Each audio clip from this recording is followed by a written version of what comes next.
Sa isang madilim at maulap na tanawin, may batang babae na nakaupo sa sahig ng daanan, mismo sa labas ng Starbucks.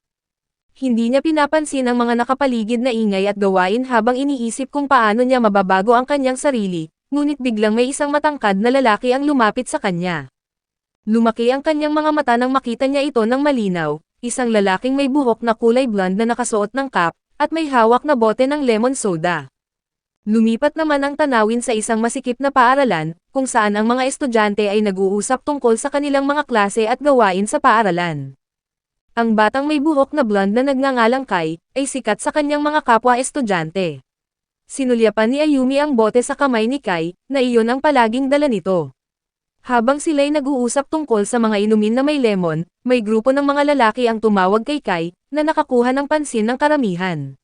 Pinagtatawanan nila ang buhok ni Kai at tila naghamon pa ng suntukan, ngunit hindi nag-atubiling harapin sila ni Kai. Nang malapit nang magkaroon ng away, binuksan ni Kai ang bote ng soda para ibuhos sa grupo, ngunit mabilis silang umiwas, at ang inumin ay napunta sa mukha ng isang estudyanteng babae. Ngayon ay tumakbo paalis ang mga lalaki para hindi mapahamak, at agad na nag-alala si Ayumi at nagtanong kung mayroon silang dalang tuwalya. Bagamat basang-basa na siya, mas nadadagdagan ng emosyon kaysa galit ang naramdaman ng babae. Ang ipinakitang kabaitan at pag-aalala ng iba ay bago sa kanya, at bihira lamang siyang makaranas ng ganito.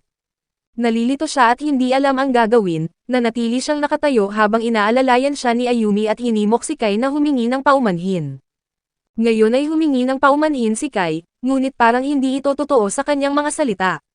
Gayunpaman, namilipit ang tiyan ng babae at namula ang kanyang mukha, at nang napagtanto niyang diretso siyang tinitingnan ni Kai ay bigla siyang napabalik sa katotohanan. Sa halip na tanggapin ang paumanhin, tumakbo siya palayo habang kinukumbinsi pa siyang patawarin, at naiwan si Kai kasama ang kanyang mga kaibigan. Sinabi ng isa niyang kaibigan na mukhang pamilyar ang babae, ang pangalan niya ay Oka, ngunit hindi maganda ang karanasan ni Oka sa paaralan. Lagi siyang binubuli, kaya naman mistulang kinaiinisan niya na ang ibang tao, ngunit iba ang nangyari ngayon, dahil si Kai ang nakabuhos sa kanya kaya hindi niya mapigilan na maging masaya. Habang umaakyat siya ng hagdan papunta sa kanyang silid-aralan, iniisip niya ang kanyang pinakamalaking hangarin, ang mabuhay ng masaya sa high school. Sa kasamaang palad, malayo pa ang panaginip na ito sa katuparan. Nang pumasok ang kanilang guro sa maingay at hindi maayos na silid-aralan, tinawag niya ang leader ng klase para ipatayo ang lahat. Kinabahan si Oka at baka mapansin ng kanilang guro na siya lang ang nagsusuot ng uniformeng pang-activity, at totoo ang kanyang kinakatakutan ng tanungin ng kanilang guro kung bakit may hindi naka-uniforme. Bago pa siya makasagot, binanggit ng kanilang guro si Kai, at doon lang niya napansin si Oka, ngunit walang pag-alinlangan na sinabi ni Kai na pareho silang nabuhusan ng lemon soda. Kakaiba sa pakiramdam ni Oka iyon, dahil hindi niya matatandaan na nabasa rin si Kai. Habang siya'y nagbabalik tanaw, biglang dumating sa kanyang alaala na hindi sila magkasama noong junior high, ngunit kilala na niya si Kai bago pa siya pumasok sa high school. Noong huling taglamig ng junior high, ang buhok ni Kai na kulay blonde ay parang nagpapaalala sa kanya sa paboritong lemon soda nito. Palaging tinatanong siya ng kanyang ina tungkol sa buhay niya sa paaralan, at kahit na mahirap ito ay palaging positibo ang sagot ni Oka. Bagamat natutuwa ang kanyang ina tuwing marinig ang magagandang balita tungkol sa paaralan, kinakabahan si Oka tuwing napag-uusapan ang tungkol sa mga kaibigan. Dahil dito, madalas na binabanggit ng kanyang ama ang paglipat ng paaralan, sabi niya'y mas nakikilala raw ang mga estudyante sa ibang mga institusyon. Gayunpaman, mariing tinatanggihan ito ni Oka at binibigyang diin na gusto niya ang kanyang kasalukuyang paaralan. Sa isip ni Oka, ang kanyang mga magulang ang dahilan kung bakit nahihirapan siyang maging malaya, sa tingin niya'y sobra silang nag-aalala, at ang kanilang kabutihan ay naging dahilan para masyado siyang umaasa sa kanila. Ngayon ay determinado siyang magbago para mapabuti ang kanyang sarili, at sa sumunod na araw, maaga siyang pumunta sa paaralan at sinubukang maging mas masigla sa iba. Ang kanyang unang pagtatangka ay batiin ang isang kaklase na naging mahinang bulong lamang, at sa ikalawang pagtatangka ay nagawang magbigay ng maayos na pagbati, ngunit nabigla siya nang pumasok si Kai sa pintuan. Hindi niya alam kung ano ang kanyang gagawin, nanatiling nakatayo at hindi gumagalaw si Oka. Nahihiya siya at baka mawala na lamang siya sa harap ng mga tao, hanggang sa siya'y mabigla nang batiin siya ni Kai ng magandang umaga bago pumunta sa kanyang upuan. Labis ang pagkabigla ni Oka kaya hindi niya maibigay ang sagot, ngunit nang mapansin na hindi siya sumasagot, tinanong ni Kai kung baka iniiwasan lang siya nito. Naguguluhan si Oka, paano naman kaya makikipag-usap sa kanya ang taong tulad ni Kai, lalo pat binati siya ng simple lang na magandang umaga. Nang magsimula ang kanilang klase, napasabit si Ayumi nang hindi niya masagot ang tanong ng kanilang guro. Nagbanta ang guro, na kung hindi niya maipapaliwanag ng tama ang sagot, kailangan niyang manatili sa silid-aralan hanggang sa magawa niya ito. Dahil doon ay kinakabahan si Ayumi, kaya pinayagan siya ng guro na humingi ng tulong sa isang kaklase, ngunit pinapaniwalaan niyang walang makakatulong. Sa kabila nito ay alam ni Oka ang sagot, at sa una ay nahihiya siyang magsalita, ngunit nang maalala niya kung paano siya tinulungan ni Ayumi noong nabuhusan siya ng lemon soda, tinipon niya ang lakas ng loob at inalok na tumulong. Habang nagtataka ang lahat ay tama ang sagot ni Oka, at sumigaw sa tuwa ang mga estudyante, at naramdaman niya ang pagmamalaki habang pinupuri siya ng kanyang mga kaklase sa kanyang talino. Matapos ang klase, nagpasalamat si Ayumi kay Oka at inanyayahan itong sumama kasama siya at si Sato. Nang napagtanto ni Oka na baka nang ay nagbabago na ang lahat para sa ikabubuti, narinig niya ang mga bulungan mula sa labas ng bintana ng silid-aralan. May grupo ng mga tao na nakilala siya noong junior high at nagtataka kung bakit niya napili ang kasalukuyang paaralan kaysa sa Shensei High, isang kilalang institusyon para sa mga nangungunang estudyante. Kinukutya nila siya, sinasabing ang talino niya lang ang meron siya at siguradong nabigo siya sa pagsusulit para sa Shensei. Nang magpatuloy ang kanilang usapan, binanggit nila ang dating pang-aasar sa kanya, tinatawag siyang bato noon dahil lagi siyang nakatitig sa kawalan at parang nakatulala tuwing nasa tabi ng ibang tao. Dahil doon ay labis ang pagkabalisa ni Oka kaya napaiyak siya sa harap ng kanyang mga bagong kaibigan at tumakbo paalis. Tumawa pa rin ang grupo habang siya ay umaalis, nagtataka kung bakit siya napili ang tinatawag nilang pangatlong baitang na paaralan para sa ligtas na pagpasok, kung hindi naman siya nabigo sa pagsusulit. Nagtago si Oka sa isang sulok, at ang kanyang ipinagpagurang kumpiyansa ay biglang nawasak, ngunit pinapaalala niya sa kanyang sarili na kung patuloy niyang iisipin ang nakaraan ay walang magbabago, at kailangan niyang ipagpatuloy ang kanyang pagbabago. Sa silid-aklatan, mag-isa siya at iniisip ang lahat, isinulat niya sa kanyang kwaderno na kailangan niyang magbago. Hindi niya alam na nasa harap niya si Kai, at mahinahon itong nagsalita at sinabing sobra na siyang nag-iisip tungkol sa mga sinasabi ng iba. Binalaan din siya na huwag niyang hayaan na bigyan ng halaga ang mga salitang iyon, baka lang daw mas lalo siyang nababalisa at mapasama ang loob sa kanyang sarili. Bagamat malamig at mayabang ang tono nito, parang hindi narinig ni Oka ang mga sinabi niya, dahil abala ang isip niya sa katotohanan na si Kai mismo ang nakikipag-usap sa kanya. Nang balak na umalis si Kai, hindi napigilan ni Oka na humingi ng paumanhin, kahit nasabihin pa nito na hindi na kailangan. Tulad ng dati, hindi alam ni Oka kung paano siya makisama, at nang lumabas si Oka, nakita niya na nasa basurahan ang kanyang mga sapatos. Muli na naman siyang pinagtripan ng mga estudyanteng iyon, at parang wala namang nagbago dahil muli siyang napatulala at hindi na gumagalaw. Malapit na siyang maiyak nang may marinig siyang boses mula sa likuran, si Kai pala, na nagsasabing dapat niyang labanan ang mga ito at humingi ng tulong. Ngunit napabuntong hininga si Oka, dahil sino nga ba ang maaari niyang tawagin para tumulong, at iniisip niya na kung sana ay nakapasa siya sa pagsusulit para sa Shensei High, baka iba na ang lahat. Sinabihan siya ng iba na madali lang siyang makakapasa sa Shensei dahil sa magaganda niyang marka, ngunit hindi iyon ang problema, dahil sa totoo lang ay gusto niyang pumasok sa Hakimitsu High. Sa huli, ang layunin niya ay baguhin ang kanyang sarili at hindi ang kapaligiran, at bumalik sa kanyang alaala ang isang gabi nang ikinukumpara niya ang mga larawan ng Shensei at ang Hakimitsu High. Noong gabing iyon, nakatagpo siya ng mga bully, na kinukutya siya at sinabing pangit ang paaralan ng Shensei na parang siya rin daw. Doon niya unang nakilala si Kai, nakaupo siya sa daanan at may hawak itong bote ng lemon soda. Kinuha nito ang pahayagan mula sa sahig, tinuro ang larawan ng Hakimitsu High at sinabing mas bagay iyon sa kanya. Dagdag pa nito na pupunta rin ito doon, at pagkatapos ay umalis na parang walang nangyari. Noong panahong iyon, labis ang pagkabigla ni Oka, paano naman nagkaroon ng tao na hindi niya kilala na biglang lumitaw at nagbigay ng payo. Noong araw ng pagsusulit para sa Shensei, parang nagyelo ang mga kamay niya at hindi siya makagalaw, kaya naman sa Hakimitsu High na lang siya nag-enroll. Hindi alam ni Oka kung natatandaan pa siya ni Kai, kaya hindi siya umasa ng sobra, ngunit nang malinaw na sa kanya ang lahat at bumalik sa kanyang sarili, alam niyang kailangan niyang maging matapang.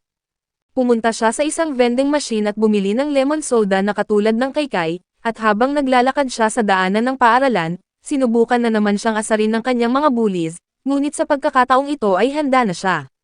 Binuksan niya ang bote at ibinuhos ang soda sa mukha ng mga ito, ngunit tinulak siya ng mga ito papunta sa sahig, at nang mawala na siya ng pag-asa, dumating naman si Kai kasama ang kanyang mga kaibigan. Bumalik sa alaala ni Oka ang kanilang usapan kanina, sino nga ba ang maaari niyang tawagin para humingi ng tulong. Siya nga pala si Kai, at isang banta pa lang mula kay Kai ay tumakbo na sa takot ang tatlong bully. Sinabi ni Kai na tumayo siya at huwag siyang umupo sa sahig lalo na sa mga daanan ng tao, at ang huling mga salita nito ay nagpasaya sa kanya, dahil natatandaan pa siya nito. Gusto na naman niyang humingi ng paumanhin, ngunit nang harapin siya ni Kai para pigilan, nagulat ito nang makita siyang ngumiti kahit umiiyak. Ganun lang kadali, noong tagsibol ng kanyang unang taon sa high school, natapos na ang lahat ng takot ni Oka dahil sa isang bote ng lemon soda. Kinaumagahan sa paaralan, karamihan sa mga babae ay pinag-uusapan si Kai dahil sikat siya sa lahat. Si Kai na kasama si Satoru, Tomoya at Ayumi ay nag-uusap ilang metro ang layo sa grupo ng mga babae na humahanga kay Kai mula sa malayo. Sumusunod lang si Oka sa malayo habang binabalikan ang lahat ng nangyari kahapon, dahil parang panaginip pa rin ito para sa kanya. Habang inilalagay niya ang mga gamit sa kanyang locker, napansin niyang tahimik na nakatayo si Kai malapit sa hagdan. Naalala niya ang kanyang layunin na baguhin ang kanyang sarili, mahinahon na sinubukan ni Oka na batiin si Kai, ngunit ang kanyang boses ay nanginginig kaya hiniling nitong ulitin niya ang sinabi. Sa ikalawang pagkakataon, masyadong malakas ang boses niya kaya napansin sila ng lahat, habang si Ayumi na nakatayo sa likuran ni Kai kasama sina Satoru at Tomoya, ay masiglang bumati. Nabigla si Oka sa biglang pagtingin ng lahat sa kanya kaya tumakbo siya paalis, at kahit naguluhan man ang grupo, hindi sila sumunod. Noong oras ng klase sa PE, bumalik na naman si Oka sa kanyang dating ugali na manatiling tahimik at hindi gumalaw, isang bagay na binanggit ng kanyang mga dating bully sa mga kaibigan ni Kai. Naalala niya kung paano siya nakatayo lang noong junior high para hindi makasagabal sa kanyang mga kaklase, at ngayon ay kinakabahan siyang naglalakad malapit sa gilid ng court.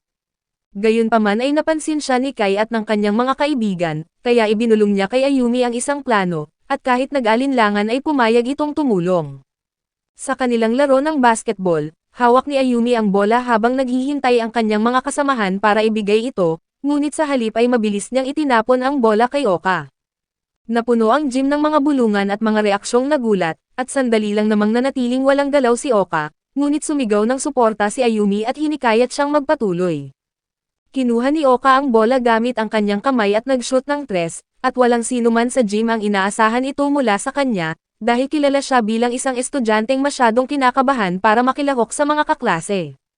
Nakita ni Oka ang mga mukhang nagulat ng lahat at naramdaman ang kaba, handa na siyang humingi ng paumanhin. Ngunit sa halip, sumigaw sa tuwa ang kanyang mga kaklase at kasamahan sa laro, pinupuri siya sa kanyang husay, at iba talaga ito sa inaasahan niyang reaksyon. Nang tanungin ng mga kaibigan ni Kai kung alam na niya ang kakayahan ni Oka, inamin niyang bigla na lang siyang nagkaroon ng hinala. Samantala, lumapit si Ayumi kay Oka at ipinaliwanag na si Kai ang nagmungkahi na ibigay sa kanya ang bola. Sandali siyang nag-alala na baka maramdaman ni Oka na pinipilit siya o baka isipin niyang binubuli siya, ngunit pinapaalala niya sa sarili na hindi kayang gawin iyon ni Kai para ipahiya siya. Matapos ang kanilang laro, pumunta si Kai sa vending machine para bumili ng inumin. Habang kukuha siya ng kanyang binili, narinig niya ang isang pag-uusap malapit at tumigil siya para makinig, at nakita niya ang ama ni Oka na si Ishimori, na nakikipag-usap sa isang guro ng paaralan. Tinatanong ni Ishimori kung paano ang pag-aaral ni Oka, at sinabi ng guro na mabuti naman ang kanyang mga marka. Kinaumagahan, tinanong ng mga kaibigan ni Oka kung bakit niya napili ang Hakimitsu High. Ipinaliwanag niya na mukhang masaya ang mga estudyante dito, at mas natutunan nilang tamasahin ang kanilang kalayaan sa maayos na paraan. Sumang-ayon ang kanyang mga kaibigan, at sinabing perpekto ang paaralan para balansehin ang pag-aaral at paglilibang. Pagkatapos ay ibinahagi ni Oka ang kanyang kakaibang pangarap na pumasok sa paaralan ng gabi, umaasang mabuhay ang iba sa dati niyang buhay. Ngunit naputol ang kanyang kasiyahan nang diretso siyang sabihan ni Kai na tigilan na lamang iyon, sinasabi na hindi niya makakayang gawin ang ganitong bagay. Agad na nag-alala si Ayumi, at naguluhan naman ang grupo sa biglang pagiging bastos ni Kai. Bago pa man makapagtanong ang sinuman, may dalawang babae na tumawag kay Kai para samahan sila, at umalis ito nang walang paliwanag. Ngayon ay nasaktan si Oka sa mga salita nito, kaya namutla at napaiyak si Oka. Sinundan si Kai ng kanyang mga kaibigan at pinilit na sabihin kung bakit siya nagmukhang masama kay Oka, ngunit binaliwala lang sila nito at sinabing isang istorbo lang si Oka. Matapos silang umalis, nanatili si Oka sa walang tao na silid, paulit-ulit na binabalik-tanaw ang mga masasamang salita ni Kai sa kanyang isip. Naputol ang kanyang pag-iisip nang marinig niya ang ingay mula sa labas ng gusali. Dahil doon ay nagtataka siya, kaya tumingin siya sa bintana at nakita ang isang grupo ng mga estudyanteng walang modo na nang-aasar sa isang matandang tao. Samantala, nakita rin ito ni Kai at ng kanyang mga kaibigan, at nagpasya silang tingnan kung ano ang nangyayari. Habang papalapit sila, nakatagpo nila ang mga dating bully ni Oka, tatlong lalaki na nagsasalita sa telepono at tila nagpaplano ng masama para sa kanya. Nang mapansin ng mga bully na tinitingnan sila ni Kai, lumiit ang kanilang mga mata sa gulat. Sa hindi inaasahan, tumalikod at tumakbo si Kai palayo nang walang sinabi, na nag-iwan sa kanyang mga kaibigan na naguguluhan sa kanyang biglaang pag-alis. Bumalik sa silid-aralan, handa nang umalis si Oka nang marinig niya ang boses ng isang lalaki na sumisigaw ng kanyang pangalan mula sa labas, at lumalakas at lalong nagiging agresibo ang boses nito habang papalapit siya. Sa huli, biglang bumukas ang pintuan at pumasok ang mga lalaki, na tinitingnan ang buong silid na walang tao. Hindi nila nakita si Oka, na tahimik siyang nagtatago sa ilalim ng lamesa habang nanginginig sa takot. Matapos silang maghanap ng maingat, binuksan ng isa sa kanila ang lamesa at nakita siya roon na nagtatago. Hinawakan ng isang lalaki ang braso ni Oka at mariin siyang hinila palabas, ngumingisi na ito raw ay para sa kasintahan niya. Nagsikap na makalaya at kinakabahan si Oka habang siya ay kinakaladkad patungo sa pintuan. Nang makaramdam na siya ng lubos na kawalan ng pag-asa, biglang tumunog sa kanyang isip ang isang pamilyar na boses na hinihikayat siyang humingi ng tulong. Tinipon niya ang lahat ng lakas ng loob at sumigaw siya ng pangalan ni Kai, at sa ilang sandali lang ay lumitaw si Kai at pinatumba ang lalaki gamit ang isang mabilis na galaw. Pagkatapos ay itinaboy niya ang dalawang lalaki gamit ang isang mesa para protektahan si Oka. Habang sila ay nanginginig sa sulok, binigyan sila ni Kai ng isang nakakatakot na babala, at sa mga sandaling iyon, dumating ang pangunahing bully ni Oka at sumigaw ng masama tungkol kay Kai. Natakot ang dalawang lalaki kaya tumayo at tumakbo paalis na parang mga duwag na pusa, pinagsisihan ang kanilang pagharap kay Kai. Matapos ang away, sinabi ni Kai kay Oka na siguradong mag-aalala ang kanyang ama kung malalaman nito ang nangyari. Bigla niyang naiintindihan kung bakit siya itinataboy ni Kai, alam nitong sobrang nag-aalala ang kanyang tatay, at ayaw nitong magdulot ng hindi kinakailangang pag-aalala. Kahit na malamig at mayabang ang tono nito, naramdaman ni Oka ang kasiyahan, na pagtanto niyang nagsisimula ng matupad ang kanyang mga pangarap dahil sa kanya. Habang iniisip niya ang lahat, bigla siyang may napagtanto na nagbago ng kanyang buhay, nahulog na siya sa pag-ibig kay Kai, ngunit dahil hindi pa niya naranasan ang ganitong damdamin ay hindi niya ito naisip noon. Kinaumagahan, parang naging normal na naman ang lahat. Nagsimula na ang klase, ngunit natutulog pa rin si Kai sa kanyang upuan at tanging isang bote ng lemon soda lang ang nasa kanyang mesa. Nang gisingin siya ng kanilang guro at magsimulang magkwento sa klase, napupunta ang isip ni Oka kay Kai at sa kanyang ugali. Ngunit mabilis niyang ibinalik ang kanyang isip sa kanyang sarili, ipinapaalala sa sarili na hindi pa niya ito ganap na kilala para gumawa ng mga haka-haka. Matapos ang klase, nakita ni Oka na pinupuri ni Satoru ang hikaw ni Ayumi. Nag-uusap sila habang nakangiti, at maliwanag na may pagtingin sila sa isa't isa. Iniisip niya kung sila na ba ang magkasintahan, at inihambing niya ang dalawa sa sarili niya at kay Kai, napansin niyang maganda ang pagkakaugnay ni Satoru at Ayumi, samantalang parang istorbo lang siya kay Kai. Nagpasya siyang huwag nang magdulot ng abala sa kanya mula ngayon, kaya tahimik siyang lumabas ng silid para umuwi, umaasang hindi siya mapapansin tulad ng dati. Habang naglalakad si Oka pauwi, nakatagpo siya ng mga kaklase noong junior high na nang-aasar pa rin sa kanya tulad ng dati. Sa sandaling iyon, may kamay na humawak sa kanyang buhok, si Tamoya, at kasama niya si Kai na mukhang galit. Sinaway siya ni Kai dahil maaga siyang umalis ng paaralan, at ipinaliwanag ni Tamoya na gusto niyang samahan si Kai pagkatapos ng klase para tulungan siyang matupad ang kanyang mga pangarap. Kahit na kinakabahan siya sa iniisip ng iba ay nagpasya si Oka na sumama. Ngunit nang tanungin ni Tamoya ang oras ng kanyang pag-uwi, naiinis si Kai at sinabing malapit nang lumubog ang araw at imongkahi na gawin na lang ito sa ibang araw. Naging mainit ang kanilang usapan at naging maliit na away, at biglang nagsalita si Oka ng salitang sumpa nang walang anumang dahilan. Akala ni Kai ay pinagtripan siya nito kaya lalo siyang naiinis, at tumawa lang si Tomoya, hindi alam kung nagkakasundo sila o nag-aaway. Pagkatapos ay inalok niya siyang samahan pauwi, ngunit tinanggihan ito ni Oka dahil baka may pupuntahan pa sila. Totoo naman na pupunta sila sa isang karaoke bar kung saan naghihintay sina Ayumi at Satoru, ngunit hindi ito pinapansin ni Kai, at sinabi niyang samahan na lang siya hanggang sa tulay na dinaanan ng mga tao habang naghihintay si Tomoya. Habang naglalakad sila, nagpasalamat si Oka sa kanya. Lumipat ang kanilang usapan sa buhay ni Oka, at hinihikayat siya ni Kai na lumabas sa kanyang komportableng lugar at huwag nang kumilos na parang bato. Pagkatapos ay binanggit niya na magaling siya sa mga e-sport, at maaari pa siyang makahanap ng ibang kakayahan kung susubukan niya. Binanggit ni Kai ang kanilang unang pagkikita, at siya ang unang nagsalita sa kanya at iminungkahi na pumasok sa Hakimitsu High, ngunit iyon ay isang tulong lamang, at sa huli ay si Oka pa rin ang pumili na mag-enroll at subukan ito. Sinabi niya na huwag niyang maliitin ang tingin sa kanyang sarili, kahit na tingnan niya ang kanyang sarili bilang isang bato, isa siyang mahalagang hiyas. Hinikayat niya itong patuloy na humanap ng kaligayahan habang siya ay naglalakad patungo sa hagdan ng tulay. Bago umakyat, lumingon si Oka kay Kai at sinabing may isa pang pangarap siyang gustong matupad, bagamat mahirap ito, gusto niyang hindi na siya maging pabigat sa kanya. Umakyat si Kai ng ilang hakbang para lumapit, inayos ang kanyang cap, at binanggit ang salitang sumpa.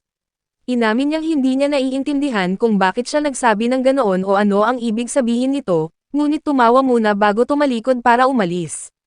Bago tuluyang umalis, lumingon ulit si Kai kay Oka. Samantala, mabilis na tumakbo si Oka pataas ng hagdan, paulit-ulit na binabalik-tanaw ang mga salita ni Kai, na kailangan niyang magpatuloy at maging mas masipag para sa kanyang sarili. Sa wakas ay nakakahanap na siya ng kaligayahan, kaya ayaw niyang tumigil, dahil lahat ng sinabi nito ay nagpapabigat sa kanyang damdamin. Para sa kanya, napakahalaga ni Kai kaya naramdaman niyang hindi siya karapat-dapat na mahalin ang isang taong tulad nito, ngunit ang damdamin ay naitatag na at hindi na maibabalik pa. Kahit na natutulog siya, laging kasama si Kai sa kanyang mga panaginip, at sa isang panaginip, muling naranasan niya ang kanilang magandang sandali sa tulay ng mga tao. Nang magising siya kinabukasan, mainit ang kanyang likod at tinakpan niya ang kanyang mukha gamit ang kumot, alam niya na mahabang panahon pa niyang iisipin iyon. Pagdating sa klase, pumasok ang kanilang guro at inanunsyo na babaguhin ang pagkakaayos ng mga upuan. Napuno ang silid ng masiglang usapan, ngunit kinabahan si Oka at nagpanik, naalala niya pa ring may sasabihin siya kay Ayumi. Habang siya'y nagbabalik-tanaw sa kanilang sandali ni Kai, naalala niya ang mga salita nito, magpatuloy siya at mas magpursige para sa kanyang sarili. Dinagdagan niya ang lakas ng loob, hinawakan niya ang braso ni Ayumi at tinanong kung pwede silang maging magkaibigan. Nabigla muna si Oka sa gulat na reaksyon ni Ayumi, ngunit lalo siyang nagulat nang sabihin ni Ayumi na naguguluhan siya, dahil sa tingin niya ay magkaibigan na sila. Mas mabuti pa ito kaysa sa inaasahan ni Oka dahil humingi ng paumanhin si Ayumi, nag-aalala na mali siya sa pag-aakalang magkaibigan na sila, ngunit napagtanto niyang kailangan niyang maging malinaw kay Oka tungkol sa mga ganitong bagay. Kinuha niya ang kamay ni Oka at opisyal na idineklara ang kanilang pagkakaibigan sa harap ng klase. Sa sandaling parang napakahalaga ng oras para kay Oka, bumalik ang guro na may dalang kahon para sa pagkuha ng bilang ng mga upuan. Nang buksan nila ang kanilang mga papel, nakita ni Ayumi na si Satoru ay nakuha ang numero 6 na upuan, samantalang siya ay numero 3, at mahirap silang makapag-usap dahil malayo ang agwat ng kanilang mga upuan. Ngayon ay nabigla siya, ngunit napansin niyang nasa tabi ni Satoru ang upuan ni Oka, at inalok ni Oka na magpalitan sila ng upuan. Sa una ay tumanggi si Ayumi, ngunit iginigiit ni Oka na gusto niyang umupo malapit sa harap ng klase. Hindi niya mapigilan at pumayag si Ayumi, at lahat ay nagmamadali na hanapin ang kanilang mga bagong upuan. Umupo na si Ayumi sa tabi ni Satoru, habang napagtanto ni Oka na nasa pagitan ni Kai at Tomoya ang kanyang upuan, ngunit biniro ng ilang kaklase si Kai, sinasabing hindi na ito makakatulog sa klase ngayong nasa unahan na siya. Nasilayan agad ang kasiyahan sa mukha ni Oka at malakas siyang tumawa hanggang sasabihin ni Kai na tumigil na siya. Kinaumagahan, puno ng kagalakan si Oka nang pumasok siya sa silid-aralan, at pumunta pa sa likuran para batiin ng magandang umaga si Ayumi. Nakatawa ito para kay Ayumi at hindi niya mapigilan ang pagtawa, na naging dahilan para mapaisip si Oka, at nag-aalala siya kung gumawa siya ng kakaibang bagay. Matapos lang siyang makipagkaibigan at mapalitan ang kanyang upuan, labis ang epekto nito sa kanya kaya nahihiya siyang tumingin sa kaliwa o sa kanan. Hindi siya komportable na harapin si Nakai o Tamoya at palaging iniisip kung ano ang tingin nila sa kanya, ngunit napansin ng guro ang kanyang kaba at tinanong kung gusto niyang lumipat ng upuan. Nagsalita si Kai at sinabing hindi na kailangang lumipat, kaya tumayo si Oka at sinabing ayos lang siya sa kanyang upuan. Nang maupo na siya, tinanong ng isang kaklase kung sila na ba ang magkasintahan ni Oka at Kai. Agad na tinanggihan ito ni Oka, samantalang ipinaliwanag ni Kai na tinutulungan lamang niya itong maging bukas dahil nahihirapan ito sa pakikipag-usap sa iba.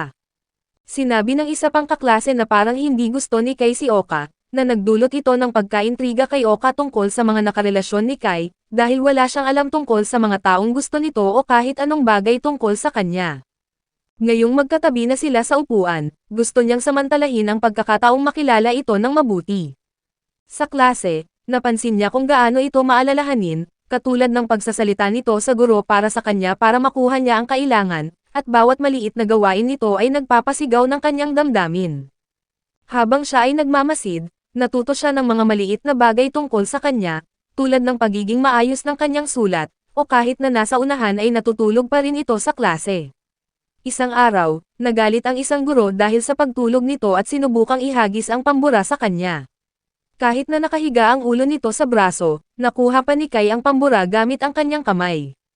Sumigaw ng tuwa ang buong klase sa galing nito, kabilang na si Oka, na dati ay kilala sa pagkainis sa mga kaguluhan sa klase. Dahil dito, napagtanto ng lahat na katulad lang sila ni Oka at masaya rin itong makisali sa mga ganitong bagay. Dinagdagan pa ni Kai ang kasiyahan ng klase nang sabihin niya na kahanga-hanga si Oka kapag nakilala mo ito, at hinikayat ang mga kaklase na makipagkaibigan dito. Gusto ng lahat ang ideya at biglang nagsimulang batiin siya at gustong makipagkaibigan, ngunit parang laging nahihiya si Oka at hindi alam ang gagawin at yumuko na lang siya. Natawa ang lahat sa kanyang reaksyon, kasama na rin si Kai, at nang tanungin niya ito kung ano ang gagawin ay sinabi ni Kai na batiin na lamang sila. Nakakahiya ng kanyang pagbati kaya lalo silang natawa, at nagpanik siya, akala niya ay pinagtripan siya nito. Ngunit sinabi ni Kai na sapat na iyon sa araw na ito, at ipinapaalala na huwag siyang ipapahiya habang nagsisimula itong makipag-usap sa kanilang mga kaklase. Kinaumagahan, nagpasya si Oka na ibalik ang sombrero na ipinahiram sa kanya ni Kai noong sinamahan siya nito pauwi. Gayunpaman, habang nakatayo sa may pintuan, naririnig niya ang mahihinang usapan ng kanyang mga kaklase. Hinahanap nila si Kai, na napansin nila nakakagaling lang doon at bigla na lang naglaho, at binanggit din nila ang ugali ni Kai na nawawala paminsan-minsan. Isa pa ito sa mga bagong detalye na nalaman ni Oka tungkol kay Kai, kaya napagdesisyonan niya na sumama sa paghahanap. Habang naglalakad sa mataong pasilyo ng paaralan, wala si Kai kahit saan, at narating niya ang huling dulo na malapit sa banyo. Sa harap nito ay may isang madilim na silid, at mula sa labas ay may nakita siyang pamilyar na bagay, isang bote ng lemon soda na nagpapaalala sa kanya kay Kai. Ang label sa pinto ay nagsasabing ito ay imbakan, ngunit pagkapasok niya ay wala siyang nakita sa simula, hanggang sa napansin niya ang isang pares ng paa na nakikita sa likod ng silid. Doon ay mahimbing na natutulog si Kai sa isang sofa na balot ng kumot. Isang boses ng pagkasindak ang lumabas kay Oka, na biglang gumising kay Kai, kaya umupo ito at inalis ang kumot sa kanyang mukha. Mula sa labas, naririnig nila ang boses ng kanilang mga kaklase na hinahanap din si Kai, gayunpaman ay naiirita siya at pinakiusapan si Oka na ikandado ang pinto. Ipinaliwanag ni Kai na hindi siya palaging pumupunta doon, ngunit kapag inaantok siya, lalo na tuwing tanghali ay doon siya nagpapahinga. Binanggit din niya na si Oka ang unang taong nakakita sa kanya sa silid na iyon, na labis niyang ikinatuwa. Sinubukan ni Oka na umalis, ngunit bago pa man siya makaalis, tinanong ni Kai ang dahilan kung bakit niya ito hinahanap. Bilang tugon, ibinalik ni Oka ang sombrero na hawak niya kay Kai, ngunit pagbukas ng kanyang bag ay agad na naamoy ni Kai ang mabangong amoy ng bulaklak. Sinabi niya na hindi na kailangan itong labhan, ngunit iginiit ni Oka na dahil palagi siyang may suot na sombrero, inakala niya na mahalaga ito sa kanya. Pagkatapos ay sinabi ni Kai na gusto niyang matulog at pinakiusapan siyang gisingin bago magsimula ang klase. Dahil dito, umupo si Oka sa sahig, naghihintay hanggang oras na para gisingin si Kai, habang iniisip din ang iba't ibang bagay na hindi pa niya alam tungkol kay Kai. Malalim ang iniisip ni Oka nang sagutin siya ni Kai, na inihayag na ang kanyang magulong buhok, kapag nagising siya ang pangunahing dahilan kung bakit siya nagsusuot ng sombrero. Habang sinasabi niya ito ay namula si Kai, na nagpatibok muli sa puso ni Oka. Sinubukan ni Oka na pigilan ang kanyang sarili, tinakpan niya ang kanyang mukha, ngunit hindi niya ito maitago. Ngayon ay natawa siya sa harap ni Kai dahil sa kanyang kakaibang dahilan, ngunit pagbalik sa silid-aralan, hinaharap ni Kai ang maraming tanong mula sa kanyang mga kaklase. Hindi niya kailanman sinabi sa kanila kung nasaan siya, kaya't nakakagulat na makita si Oka na kasama niya. Sinabi ni Kai na nakakapagod ang patuloy na pakikipagsalamuha, kaya nagulantang si Oka sa kanyang pahayag, sa kabila ng pananatili niya sa silid kasama si Kai sa buong oras. Ngunit sinagot lamang ni Kai na si Oka ay tila isang organic substance para sa kanya. Nilapitan si Oka ng isang kaklase upang tanungin kung nasaan si Kai, ngunit bago pa man siya makasagot, hinila siya ni Kai palayo sa kanila at nagpatuloy sila sa paglalakad patungo sa kanilang silid-aralan. Habang naglalakad, sinenyasan siya ni Kai na manahimik tungkol dito, at sa kanyang kamay sa likod ni Oka, nakaramdam siya ng init at mas lalo pang nahuhulog sa kanya.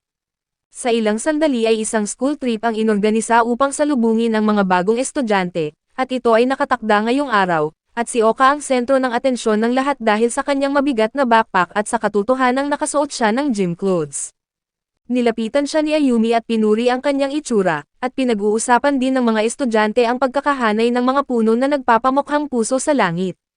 Sinabi ni Satoru kay Ayumi na dapat nilang panoorin iyon ng magkasama, at sa sandaling iyon ay pinaghihinalaan ni Oka ang dalawa. Hinila siya ni Ayumi at ipinaliwanag na si Satoru ay talagang walang alam sa pag-ibig at walang ibig sabihin ang kanyang komento. Habang naghihintay sa kanilang oras ng paglalakbay, napansin ni Oka na malamig si Kai sa ibang estudyante, at napagtanto ni Oka na nagseselos siya dahil sa kakaibang suot niya noong araw na iyon kumpara sa ibang mga estudyante. Sa paglalakad sa mabundok na kagubatan, hawak ni Oka ang mapa, dahil siya ang nagbibigay ng mga direksyon habang ang iba ay sumusunod sa kanya. Kung ihahambing sa kanyang buhay noon kung saan siya ay itinuturing na walang kwentang tao, masaya siya na ngayon siya na ang nangunguna sa kanyang mga kaibigan. Habang naglalakad sila, may isang babae na nadulas kaya hinawakan ni Kai ang kanyang kamay upang pigilan siyang madapa, ngunit ginawa niya ito ng napakalamig kaya't sinabi ng babae na hindi na siya pwede dahil sa dami ng kanyang mga karibal. Binanggit ng isa pang babae na ang bawat isa ay normal lang na magkaroon ng paghanga kay Kai, ngunit ang mahulog kay Kai ay parang mahulog sa walang katapusang hukay ng kawalan ng pag-asa. Ang babae na nakakuha ng sombrero ni Kai ay malinaw na may gusto kay Kai, nang sabihin ng kanyang mga kaibigan na dapat niya itong panatilihin dahil marami siyang ganoon. Nagtataka sila kung bakit siya nagsimulang magsuot muli ng mga ito, ngunit nang magsasalita na sana si Oka ay tinakpan ni Kai ang kanyang bibig, sinabi sa kanya na panatilihing lihim dahil siya lang ang nakakaalam. Hindi maiwasan ni Oka na magtaka kung bakit pinagkatiwalaan siya ni Kai ng ganoong lihim, at dumating ang oras ng pananghalian, at ang klase ay nagtipon sa isang patag na lugar upang kumain. Habang si Oka at ang kanyang mga kaibigan ay magsisimula ng kumain, isang grupo ng mga lalaki ang lumapit sa kanila, tinatanong kung bakit nakatingin ang mga babae sa isang pares ng puno. Lumabas na ito ang mga puno na nagpapamukhang puso sa langit na kanilang pinag-uusapan kanina. Habang napansin ng mga lalaki ang poker face ni Kai, na nagpapahiwatig na sa tingin niya ay walang kabuluhan iyon, ipinagtanggol siya ni Satoru, sinabi na nakapunta na siya sa isa sa mga ganoong eksena kasama ang isang babae noon. Hindi makapaniwala ang lahat, ngunit hindi rin ito tinanggihan ni Kai, kaya dapat ito ay totoo, at labis itong nagpahina ng loob kay Oka. Pagkatapos ng lahat, maraming babae ang may gusto kay Kai, at wala siyang laban kumpara sa kanila. Sa pabalik na daan, ang direksyon ay nakaturo sa kanan, at ang lahat ng nasa unahan nila ay lumiko sa direksyong iyon. Gayunpaman, iba ang nararamdaman ni Oka, ngunit wala siyang ginawa tungkol dito, at inisip na baka labis lamang ang kanyang pagsusuri sa sitwasyon. Habang dumidilim ang kagubatan, lalo pang lumala ang sitwasyon nang magsimulang umulan. Sinabi ni Kai sa lahat na kumalma, ngunit tumanggi ang iba na maniwala na sila ay naliligaw. Nang tanungin nila si Oka para sa kumpirmasyon, nagsimulang magpanik ang lahat nang sabihin ni Oka na baka nga naliligaw sila. Dahil sa labis na pagkakasala, humiwalay si Oka sa kanyang klase sa kagubatan, determinado na hanapin ang tamang daan pabalik. Agad na sinundan ni Kai si Oka nang bigla itong umalis, na nataranta at nawawalan ng pag-asa at natumba si Oka, ngunit nasalo siya ni Kai at napigilan ang kanyang pagbagsak. Nang makita ang kanyang pagkabagabag, niyakap niya ito upang kumalma, ngunit nawawala ang mga estudyante sa kabundukan. Sinisisi ng ilan si Oka na may hawak ng mapa, habang ipinagtanggol naman siya ng iba, na nagsasabing nagkamali sila ng daan sa kabila ng pagsunod sa nakamarkang landas. Gayunpaman, lihim na alam ni Oka na siya ang dahilan ng kanilang pagkaligaw, ngunit sa hindi inaasahang pangyayari ay naitulak niya si Kai. Akala ni Kai sa una ay dahil sa gulat, ngunit nakita niya ang isang pamilyar na palatandaan na isang tulay. Ngayon ay umaapaw ang pag-asa sa kanya nang makilala niya ito mula sa paliwanag ng kanyang dalang mapa. Agad na bumangon si Kai, hinawakan ang kanyang ulo, at inutusan siyang maghintay habang pinupuntahan niya ang iba. Nagmadali siyang bumalik upang ipaalam sa ibang mga estudyante, na humantong sa masayang muling pagsasama sa tulay. Ginamit ni Nagano ang pagkakataon para humingi ng tawad kay Oka sa kanyang naunang akusasyon. Agad siyang pinatawad ni Oka, ngunit nang mapansin niya na nanginginig at bumahing si Nagano mula sa ulan ay agad na inalok niya ito ng tuwalya. Napagtanto ni Kai na marahil ay pagod at gutom din si Oka, kaya inalok niya ito ng kanyang lemon soda, na inamin na uminom na siya ng ilang bote. Ngunit nag-alinlangan si Oka, naguguluhan sa pagbabahagi ng inumin at sa kanyang lumalagong damdamin kay Kai. Hindi niya maintindihan si Kai, dahil minsan ay malamig at pilyo, ngunit minsan ay mabait at mapagmalasakit. Ngayon, ang kanyang mainit na ekspresyon ay nagpalalim sa kanyang panloob na pagtatalo, na kinumpirma ang kanyang pagmamahal para dito. Nabulabog ang kanilang pag-iisip ng sabik na sumigaw ang isang kaklase nang makita niya ang langit na hugis puso. Tumingin sina Oka at Kai upang makita ang isang natural na hugis pusong pagbubukas sa tuktok ng puno, at sa kanilang kaginhawaan ay nagsimulang sumulyap ang sikat ng araw, na hudyat ng pagtatapos ng madilim na panahon. Sa sandaling iyon, naunawaan ni Oka na kahit sa mahirap na sitwasyon ay maaaring bumuti ang mga bagay. Sa biyahe pauwi, pinanood ni Oka ang isang bahaghari na bumabaybay sa kalangitan, na nakahanap ng kapayapaan. Sa kabila ng mahirap na paglalakbay, inaasahan niya ang mas maraming oras kasama ang kanyang mga kaklase. Tahimik na lumipat si Kai sa upuan sa tabi niya, isinandal ang ulo sa balikat niya, na tila hindi nababahala sa masiglang kwentuhan. Namula ang mukha ni Oka at nanigas ang kanyang katawan dahil sa kaba, ngunit hindi niya mapipigilan ang init na kumalat sa kanyang pakiramdam. Bagamat nanatili ang kawalan ng katiyakan ng kanyang damdamin at ang takot sa pagkabigo, pinili niyang yakapin ang kanyang ginhawa ng sandali. Sa kanyang pag-uwi, isinauli ni Oka ang hiniram na backpack ng kanyang ama, na kinumpirma ang kanyang kasiyahan sa paglalakbay.